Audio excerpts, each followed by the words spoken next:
It's like an algorithm that you can rely on. It's a cognitive script, a mental shortcut that you can pull out whenever the situation is right. Even if you are talented, you can't succeed without having great habits. You don't need to lose weight, you need better eating habits, and then your weight will always be around where you want it to be. You don't need more money, you just need better financial habits, and then you'll always have enough money to manage the thing that comes up. You can be the architect of your habits rather than the victim of them. A lot of the time people talk about, I want to have more money, or I want to lose weight, or I want some kind of result. But the truth is, your bank account is a lagging measure of your financial habits. Your weight is a lagging measure of your eating habits. Your knowledge is a lagging measure of your learning and reading habits. And so it's actually, we think the thing that needs to change is the bank account or the test score or the number on the scale, but actually the thing that needs to change are the habits that precede those outcomes. Every action you take is kind of like a vote for the type of person you want to become. And if you can master the right actions, if you can master the right habits, then you can start to cast votes for this new identity, this desired person that you want to be. Doing one push-up does not transform your body, but it does cast a vote for being the type of person who doesn't miss workouts. The technical definition of a habit is a behavior that has been repeated enough times to be more or less automatic. So things that you can do pretty much without thinking about them. Unplugging your toaster after each use, or tying your shoes, or brushing your teeth. Things that you pretty much just go on autopilot when you do them. Now, why does the brain build them? What role does it play? Well, as you go through life, you need energy to survive. And this is true not just for humans, but for all organisms need some kind of energy to survive. And getting energy requires energy. You need to eat food to be able to walk around and find the next meal. Using energy is expensive because the more energy you use, the less you have available for the other things that life throws at you.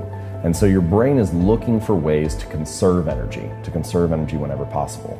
And habits are a great method for doing that. So for example, when our ancestors were roaming around the savannah, if there was a berry patch 100 meters from you, it made sense to go to that berry patch rather than one that was like on the other side of the mountain, right? You would choose the path of least resistance. And eventually, what your brain learns is, oh, whenever I'm by this tree, that means the berry patch is 100 meters away. And so the tree becomes a signal that, hey, food is over there. And your brain is always picking up on these signals throughout life that indicate where things are at. And the more that you come across those signals, the more you automate your response, and pretty soon you're taking a right when you get to that tree, even though you're not even thinking about it, you're just doing it automatically. And it makes that whole process of finding energy, solving the problems of life, and getting through things easier. It requires less energy and attention and effort than it did before. A lot of people don't feel like they have control over their habits. They feel like their habits are taking control of them, that they're like a victim of these bad routines. And once you start to dive in a little bit and like uncover the layers and realize what a habit is and how it works, then you start to develop a little more control over it. If we're going to be building habits anyway, then it makes more sense to be able to understand how they work and how to structure them so that you can be the architect of your habits rather than the victim of them. And you break them down into this cue, craving, response, and reward, which is kind of not the traditional way. So I choose that 4-stage model: cue, craving, response, reward. There's a lot of science behind it. 3 of those 4 stages are very common: cue, response, and reward. And the idea, and there's 100 years of behavioral psychology research behind this, that if you show someone the right cue and they take an action and then you follow it with a reward, you can train them to do that thing whenever the cue arises again, whenever the stimulus happens. So if whenever the light in the lab turns on, the monkey gets a squirt of juice, then it knows whenever the light is on, I should go over and put my mouth underneath the nozzle to get some juice or whatever. And you can do that for all kinds of things. And it works for human behavior as well in many ways. But then there was this second wave of research with cognitive psychology over the last probably 50 to 75 years that shows that not only do external cues and external rewards influence our habits, but also internal moods, emotions, feelings, thoughts, beliefs, those influence our behaviors too.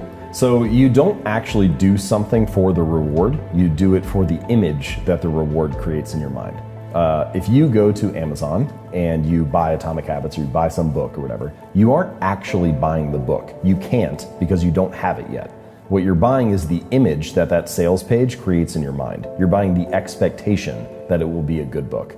And the reward of actually having the book or reading the thing only comes afterward. It only comes after the action. I believe this is true for pretty much all human behaviors and actions. It is actually the anticipation that it will be good that gets you to lift it up. The reason that I take a drink of this tea is not because I like the tea. I haven't drank it yet. It's because I anticipate that having a sip will taste good. And so it's actually the anticipation or the hope, the prediction of what is to come that motivates all actions to occur. The craving motivates you to act, then you take the action, and then there's the reward, and the reward serves two purposes. And the first one is that it satisfies the craving that came before. So if the thing that got you to buy the online course or that got you to sign up for the personal trainer at the gym was the hope or the anticipation that, oh, if I do this, then I'll be getting fit, or if I do this, then I'll be, getting the ideas I need to build my business or whatever.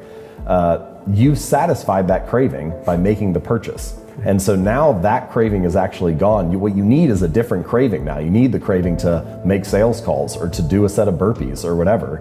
That's the new craving that you need to actually stick with the real thing. You've fulfilled the craving that motivated the purchase. We mentioned the 4 stages: cue, craving, response, reward. And for each of the stages, I've come up with what I call a law of behavior change. So for the cue, the first law is to make it obvious. For the craving, the law is to make it attractive. Response, make it easy.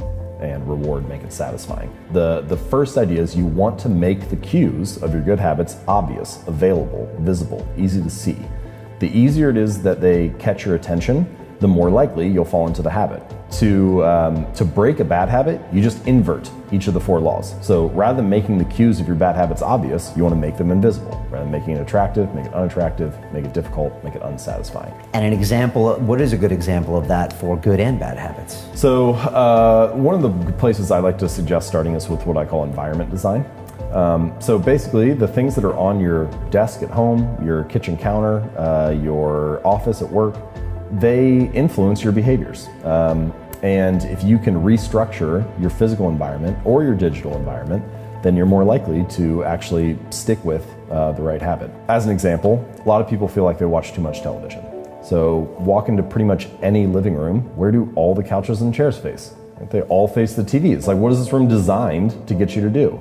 And now I'm not saying you have to restructure your entire house, but there are a range of choices you could make, right? You could take the chair and turn it away from the television and have it face a coffee table with a book on it.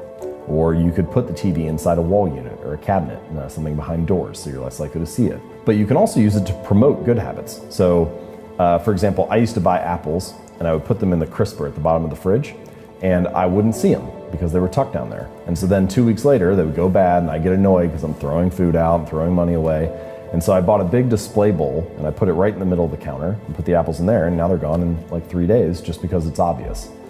Same thing was true when I built a flossing habit. I realized that for many years I would brush my teeth twice a day, but I would only floss every now and then. It was like, well, why is that? Well, one of the reasons is because the floss was in a drawer in the bathroom and I just wouldn't see it. It was tucked away down there. So this time I bought a little bowl and put it right next to my toothbrush and put the floss in there, and now brush my teeth, put the toothbrush down, pick the floss up. Now I floss twice a day, which I've been told is excessive. So it's, it's like all I needed was that environment change, and those habits were kind of able to fall in line. I heard a similar story with Google when they designed their workspaces. They put the healthy drinks in front and then the non-healthy drinks like behind. Yep. So they don't try to restrict them from you, because then everyone will be like, what the hell's going on? But it's just easier to grab water and I think fruit, and you have to like reach really far back to get like the sugar stuff. You don't need to lose weight. You need better eating habits, and then your weight will always be around where you want it to be.